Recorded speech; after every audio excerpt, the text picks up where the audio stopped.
It should come as no surprise that New York City is a melting pot with several races and cultures. But there's one ethnic mix in particular that truly shows you how you should never judge a book by its cover.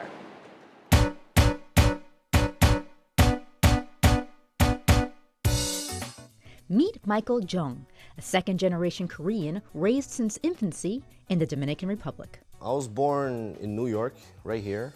It's just that my family emigrated to the Dominican Republic for work. I could say I was born and raised there because I really act like a Latino over there. But And how do you act like a Latino over there? like very outgoing.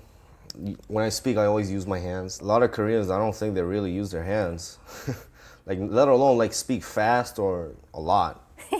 A lot of Koreans that I've met, they're reserved. Like when they speak, they're like straight on to the point. Mm-hmm. Michael, who's fluent in English, Spanish, and Korean, is 100% connected to his adoptive country. Yo me identifico más con los dominicanos. Solo que mis visuales solo son coreanos. Although Michael currently lives in New York, as many Latin Asians do, his family represents the millions of people who have created a formidable Asian diaspora in Latin America, a trend with historical roots that dates back to the 16th century. There's an uninterrupted relationship between Asia and the Americas, particularly Mexico and Peru. You know, both Mexico and Peru had ports that had this yearly trade with China through the Philippines, trade with China, India, and Japan. That was uninterrupted between 1565 and 1815. The Manila Galleon trade were Spanish trading ships that sailed the Pacific Ocean for over 200 years between Spain, Acapulco, and Manila. Filipinos who were on these voyages were the first Latin Asians in the Americas and were followed in the 19th century by Indian and Chinese laborers who were brought to the Americas as part of the coolie trade. African slaves were the most important labor force in tropical production. In the Caribbean, in coastal Peru. So there were debates, who was going to replace the slaves. And they thought in Indian indentured workers and Chinese indentured workers. So a large number of them are going to arrive to coastal plantations in Peru and Cuba. There was a huge Chinese population in Cuba. They first came over as laborers, and then they opened their own businesses and started their own community there. Maria Lau, a New Jersey born and bred fine art and documentary photographer of Latin Asian descent, documented her Chinese-Cuban ancestry in the multimedia series 71. I never thought that 71 was going to be what it became, because it really just started with the intention of finding my aunts and fulfilling this wish for my grandfather, for my family. So it became my mission to find them. And it was going to be very difficult because their names would change, when they get married. Just to trace things back from Cuba to China, it took years. And I was able to bring them all together. It was a once-in-a-lifetime encounter that you could never replicate. Asians also migrated to Peru, which has the largest Asian population of any Latin American country.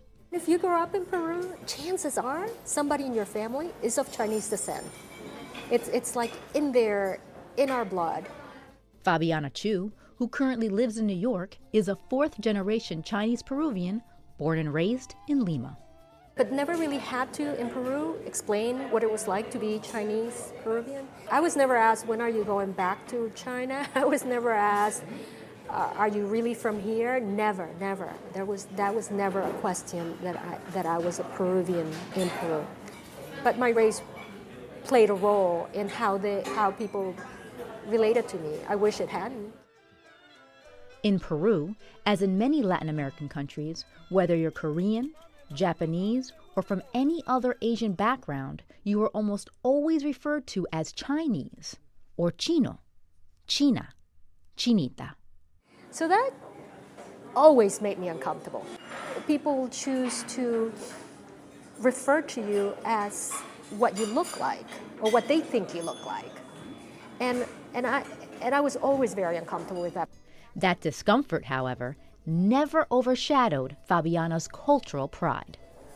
And then, of course, in Peru, we were being Peruvian 24/7, you know, enjoying the food, being with our friends, visiting Machu Picchu, being proud of where we're from.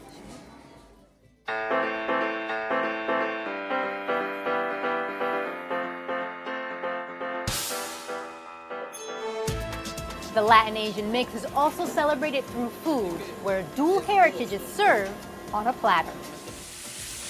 I'm very proud to be both Peruvian because I'm first Peruvian. I was born in Peru.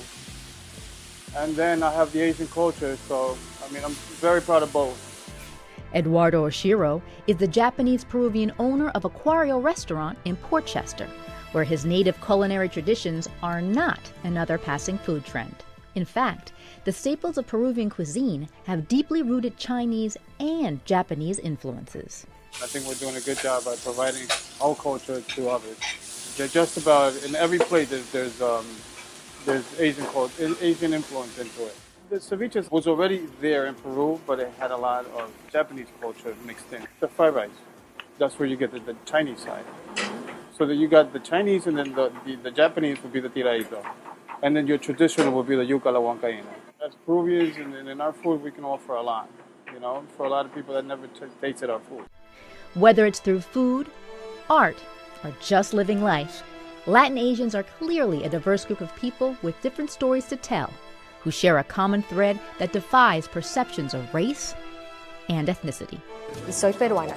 Yo soy coreano, pero soy dominicano. Soy peruano con descendencia japonesa. Yo soy China cubana.